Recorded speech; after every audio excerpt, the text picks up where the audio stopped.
Tranquillou, kilou. Salut à tous et on est sur cette troisième partie de la figurine de Deep Space Factory.com comme diraient les gars de la hype. Et c'est donc Foot Metal Girl.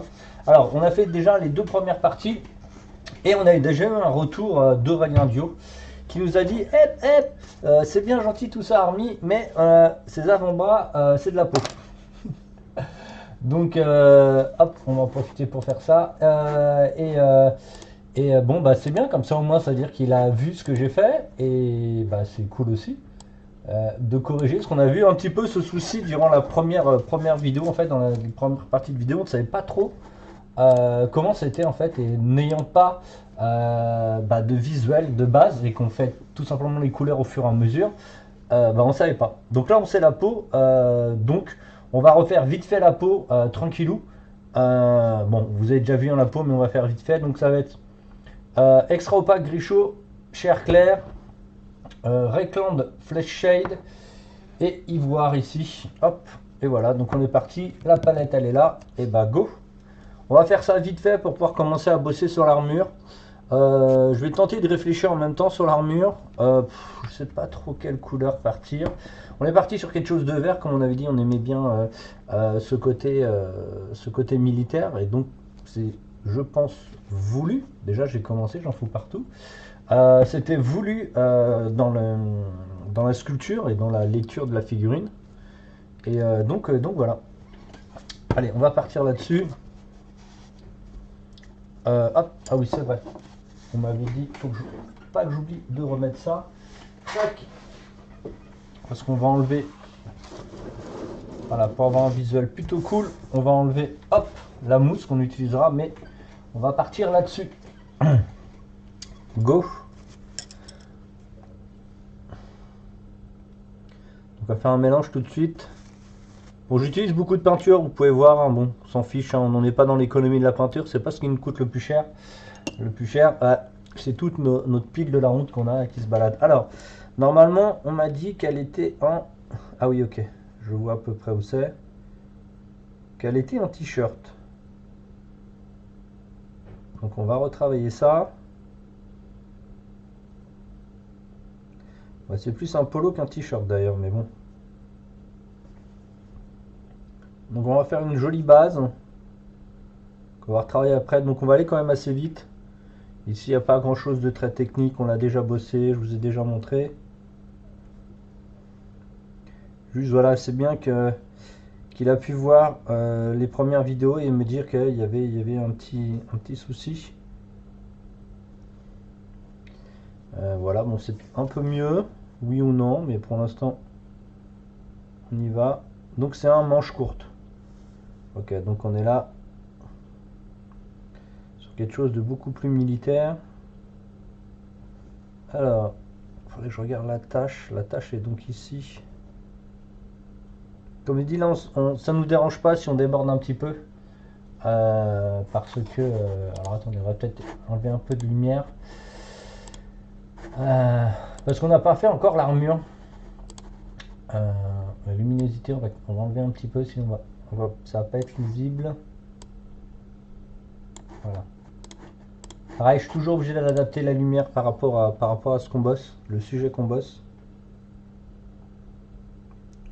D'ailleurs, on me fait un petit peu penser à Ripley. Alors, je vais pas vous embêter en vous disant d'où vient Ripley. Si vous connaissez pas Ripley, bon, c'est un peu dommage. Vous êtes passé devant plein d'autres choses. Ouais, je crois qu'il y a même encore beaucoup de blanc là. Comme d'hab, on est dans les enregistrements du direct, donc il y a toujours plein d'aléatoires, c'est normal. Hop, est-ce que 5 ça passe? 7 c'est trop. Hop, on va être obligé de changer un petit peu ça.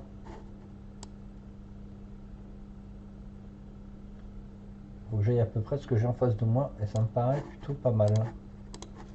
Ok, hop, on va diminuer la puissance de la lumière en la reculant un petit peu. Voilà, c'est mieux. Ok. Toujours un peu compliqué, vu que je travaillais une grosse figurine juste avant et j'ai pas eu le temps de changer les réglages. Donc on rebosse avec notre base là qui est gris, gris opaque, c'est ça? Extra opaque, gris chaud, voilà. Donc extra opaque, ça veut tout simplement dire que c'est de la peinture de base, et gris chaud, c'est le nom qu'ils ont donné à cette couleur qui ressemble beaucoup à du tanard black quand même. Tanard flèche, tanard black, n'importe quoi moi. Tanard flèche, qui est donc une ancienne peinture de chez Games. Donc je travaille beaucoup avec cette peinture pour les peaux féminines, hein, je vous l'avais déjà montré. Ok.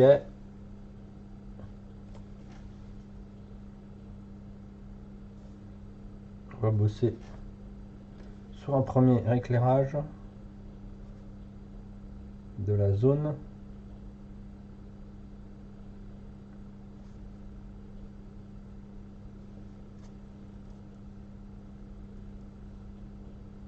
Alors c'est assez subtil, hein, vous avez pu déjà le voir, c'est même assez,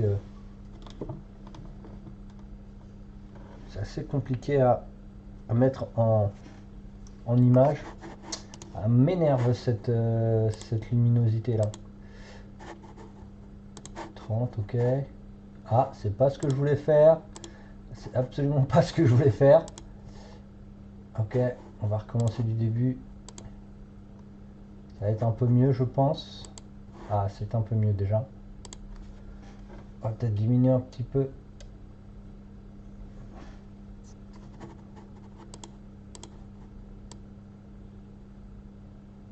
On a repris à 0 la lumière pour être tranquille. Ah, ok. Ça m'agresse, je sais pas pourquoi. Tac.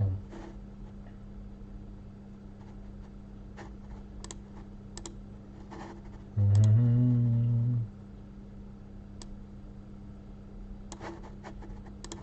Donc, comme je vous dis, tout ça c'est que de la peinture simple, hein. On s'est pas trop pris la tête là sur dessus, on s'est juste pris la tête à savoir quelle couleur et quelle zone on allait travailler. Donc c'est encore en collaboration avec donc, Deep Space Factory qui est donc Aurélien Dur, qui fait sa propre gamme et dont on va mettre en avant cette Full Metal Girl. Et donc voilà. Alors Full Metal, ça va sûrement être, je pense, par rapport à Full Metal, le film, et avec ce côté très replay dans son visuel et son truc. Alors je sais pas, je connais pas le concept, hein, je sais pas quelle était la réflexion du concept. Alors on va le mettre ici avec de l'eau, pas besoin de médium ni rien, hein, je vous ai déjà dit.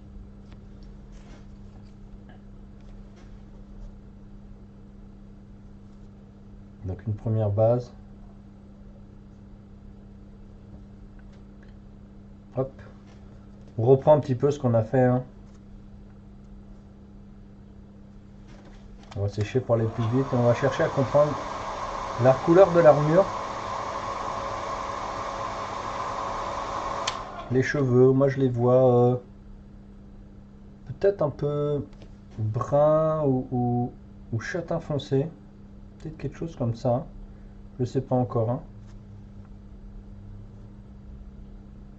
Je cherche encore.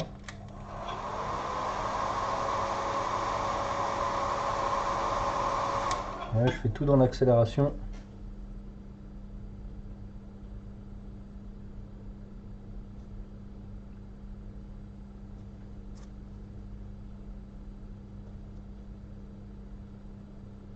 Les bras doivent être un peu moins clairs que les pommettes du visage.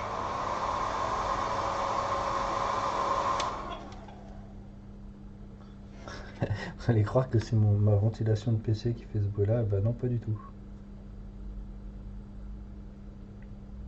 C'est mon sèche-cheveux.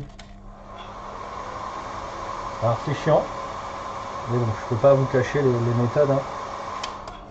Voilà, on commence à avoir la même couleur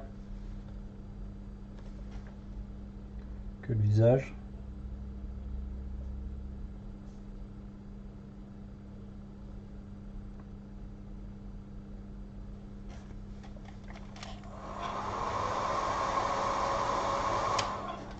Donc tout ça c'est de la peinture simple.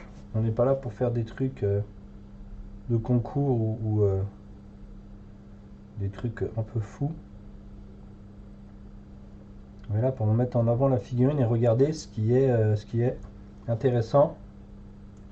Bon, c'est pas mal. Bon allez, on est plutôt bien. On va pas bosser plus dessus pour l'instant. Alors, par contre, je vais reculer ça parce que je l'ai en pleine gueule.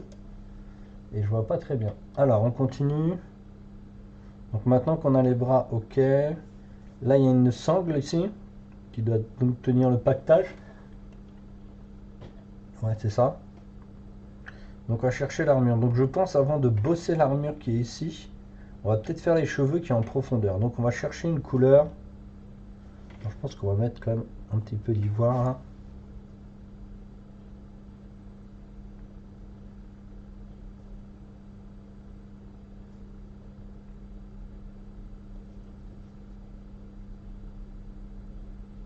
Ok. Moi je veux peut-être avec le vert, je verrais bien une rouquine en fait. Alors on va faire une rouquine un peu différente. On va faire un mélange de ces deux-là. Donc c'est pas un pur jaune, c'est pas un pur rouge.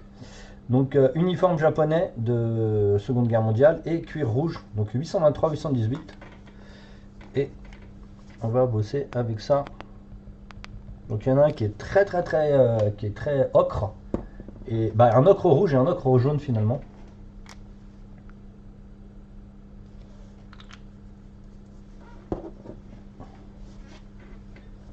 Donc hop, la base des deux.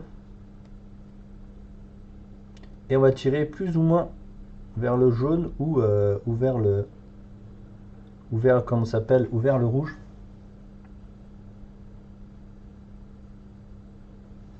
Donc là c'est un orange quand même assez violent.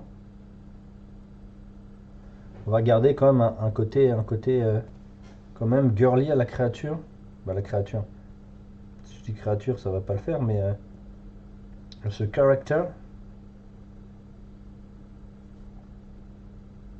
Bon, on essaye de pas en foutre sur la peau.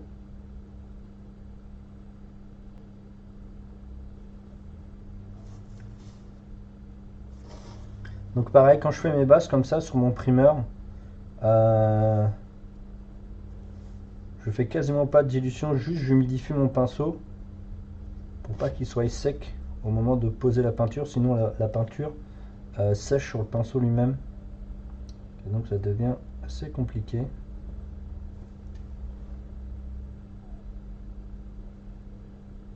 Ok. On peut bosser le dessus maintenant. Je vais mettre un peu plus de jaune. Donc directement je fais mes mélanges, j'attends pas de faire une base complète ici. Je fais directement mes mélanges instantanément sur la figue. Je veux qu'elle ait ce côté quand même assez futuriste. Que ce soit dans son équipement, elle l'a déjà, mais aussi dans son visuel graphique. Alors, c'est sûr qu'on n'est pas très futuriste en mettant du vert camo, mais c'est pour rappeler justement ce côté militaire. Vous voyez ce que je fais? Ouais.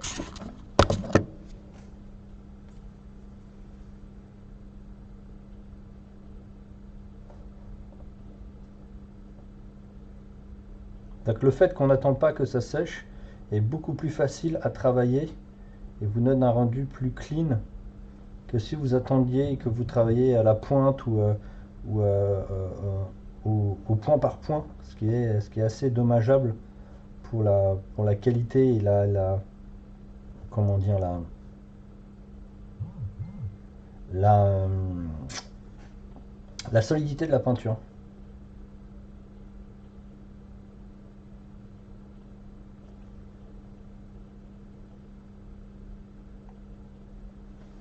Hop, on prend maintenant du jaune.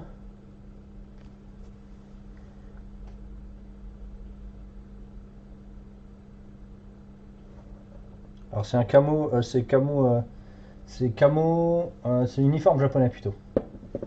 Et ça fait une espèce de jaune un peu plus ocre en fait.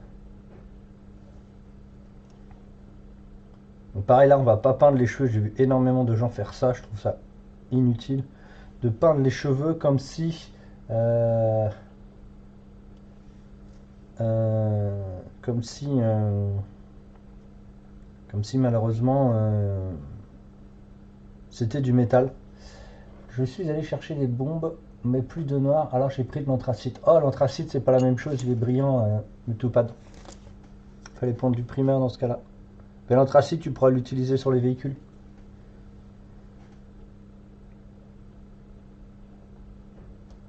Donc ici, il n'y aura pas du subtil éclairage trop violent dans les cheveux. Dans l'armure, oui. Parce qu'il faudra vraiment différencier toutes ces zones.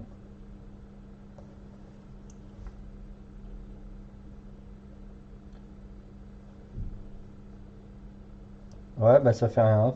Si t'es pas pressé, ça fait rien. De toute façon, moi j'en ai à la maison, hein. Quand tu viendras pour le Figo stage, il y en a un. Il y en a au studio. Bah pas à la maison, au studio. Parce que la maison j'en ai aussi, mais au studio. Bon, ça me paraît plutôt pas mal. On va essayer d'éclairer un peu plus pour voir la puissance de la lumière. Bon, moi ça me va. Hop, on va prendre notre rouge. Ici.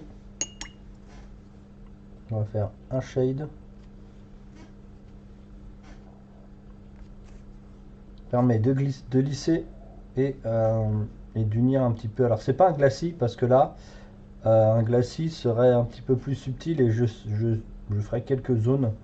Mais là, non, c'est vraiment un shade, hein. On recouvre tout et ça permet de protéger un petit peu ce qu'on vient de faire. Alors là, vous n'avez pas, je vous dis, hein, c'est pas des cheveux, c'est pas des cheveux qui vont être ultra violents dans leur contraste, ce soit couleur et bah, couleur en contraste, c'est compliqué, mais que ce soit dans leur couleur que dans leur effet contraste noir et blanc.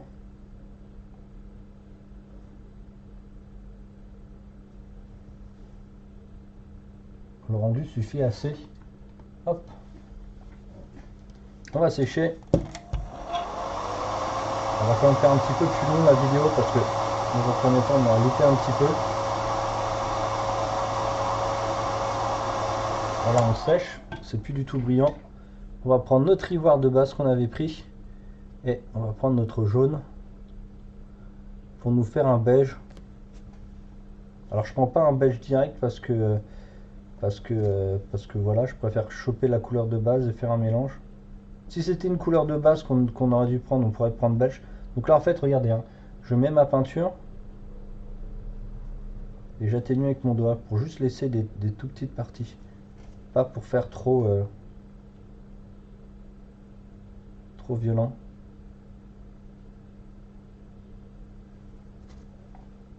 Sans l'ivoire, comme il est très peu opaque, ça permet de faire des jolis dégradés.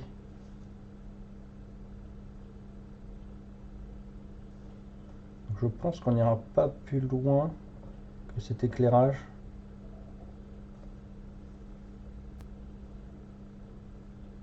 Parce qu'en fait, à la lumière d'une photo, ça suffira largement. Vous n'avez pas besoin de monter.